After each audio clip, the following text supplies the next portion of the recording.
এখন আমি তোমাদের রবীন্দ্রনাথ ঠাকুরের লেখা সোনার তরী কাব্যগ্রন্থের সোনার তরী কবিতাটি পাঠ করে শোনাবো। চ্যানেলে নতুন হয়ে থাকলে অবশ্যই তোমরা চ্যানেলটাকে সাবস্ক্রাইব করে নিও। গগনে গরজে মেঘ ঘন বরষা, কুলে একা বসে আছি নাহি ভরসা।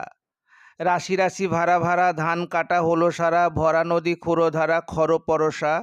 কাটিতে কাটিতে ধান এলো বরষা। একখানি ছোট ক্ষেত আমি একেলা, চারিদিকে বাঁকা জল করিছে খেলা। পরপারে দেখি আঁকা তরু ছায়া মসি মাখা, গ্রামখানি মেঘে ঢাকা প্রভাত বেলা। এপারেতে ছোট ক্ষেত আমি একেলা, গান গেয়ে তরিবে কে আসে পারে, দেখে যেন মনে হয় চিনি উহারে। ভরা পালে চলে যায় কোনো দিকে নাহি চায়, ঢেউগুলি নিরুপায় ভাঙে দুধারে, দেখে যেন মনে হয় চিনি উহারে। ওগো তুমি কোথা যাও কোন বিদেশে, বারেক ভিড়াও তরি কুলেতে এসে। যেও যেথা যেতে চাও যারে খুশি তারে দাও, শুধু তুমি নিয়ে যাও ক্ষণিক হেসে আমার সোনার ধান কুলেতে এসে।